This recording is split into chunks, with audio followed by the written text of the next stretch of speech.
Há 26 anos aconteceu o genocídio de Ruanda, uma marca indelével de infâmia no coração da evolução humana. Valentina Iribagiza é exemplo vivo da memória daquela barbárie. Valentina, com 12 anos, foi uma das escassas sobreviventes tutsis da matança de Nyarubuye. Sobreviveu aos ataques dos Hutus e permaneceu escondida entre mais de 2.000 cadáveres na igreja do local durante 43 dias, mimetizando um fio de vida entre o mau cheiro, a morte e o ódio racial e irracional que embriagou toda uma nação. Valentina vivia com seus pais e seus 6 irmãos em Nyarubuye, uma tranquila aldeia ao sudeste de Ruanda. Até princípios dos anos 90, a convivência entre as etnias Hutus ou Tutsis baseava-se no respeito simbiótico herdado de séculos de confrontos e polêmicas sem sentido. Os Hutus não esquecem as afrontas dos antepassados Tutsis que protagonizaram no século XVI diversas campanhas militares para acabar com os príncipes Hutus e pendurar seus genitais nos tambores de guerra que depois troavam por todo o país. O assassinato do presidente Habyarimana e o avanço da Frente Patriótica Ruandesa desencadeou o derrame de ódio e ira por toda Ruanda. Começaram as matanças e queima de casas por parte das milícias Hutus, obrigando a deslocação em massa de pessoas para campos de refugiados situados na fronteira com os países vizinhos.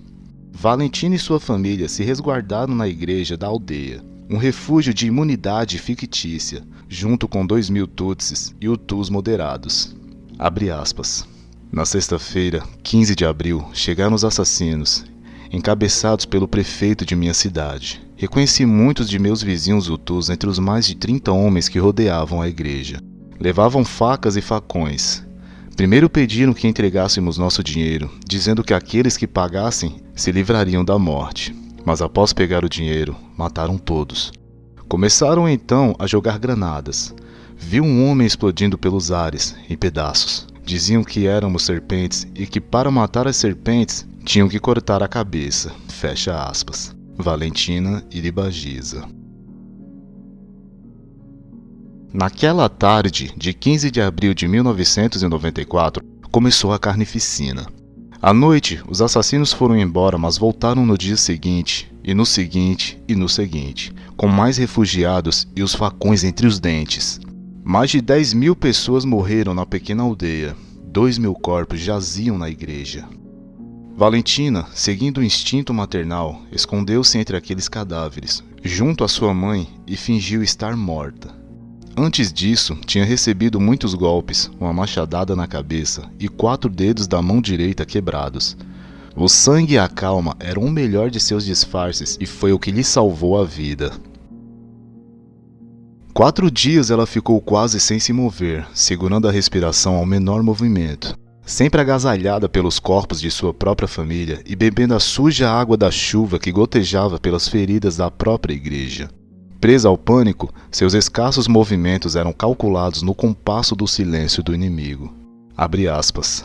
Era muito tarde, ao redor das 2 da madrugada, quando os Hutus voltaram. Se encontravam alguém com vida, esmagavam sua cabeça com pedras. Vi como golpeavam, uma contra a outra, as cabeças de 2 irmãos conhecidos, até sua morte. Um deles mexeu na minha cabeça e agitou meu pé para ver se eu estava viva. E ele disse, está morta, e se foi. Vivi entre os mortos por um longo tempo. Pela noite, os cães vinham comer os corpos. Uma vez notei que um cão estava se alimentando de alguém do meu lado. Atirei-lhe algo enquanto os soldados vigiavam o perímetro para que ninguém escapasse. Escondi-me em uma dependência menor e com menor número de cadáveres. Ali foi onde cochilei e aguentei durante 43 dias. Fecha aspas. Valentina Iribagiza. Valentina passou sua quarentena mais difícil entre cadáveres, amparada pela morte que tanto temia. Seu refúgio e sua defesa eram os corpos putrefatos de toda a comunidade junto à qual ela tinha crescido e a que seguia vendo diariamente, mas agora com os olhos fechados para sempre.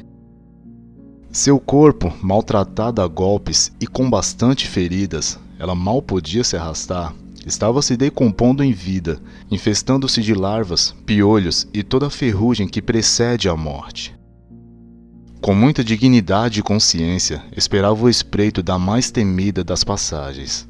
Afinal de contas, nada poderia ser pior que aquele inferno, ela dizia.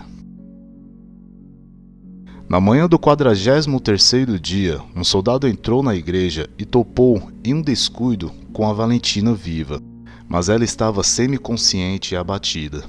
Ele a levantou com uma mão só e disse: "Chegou tua hora. Vou enforcar você e deixá-la no mesmo lugar." O único resquício de sorte na vida de Valentina ocorreu quando mais precisava. Um grupo de militantes do FPR, acompanhados de um soldado francês, interrompeu a manobra do soldado e resgatou a menina de sua última batalha com a morte.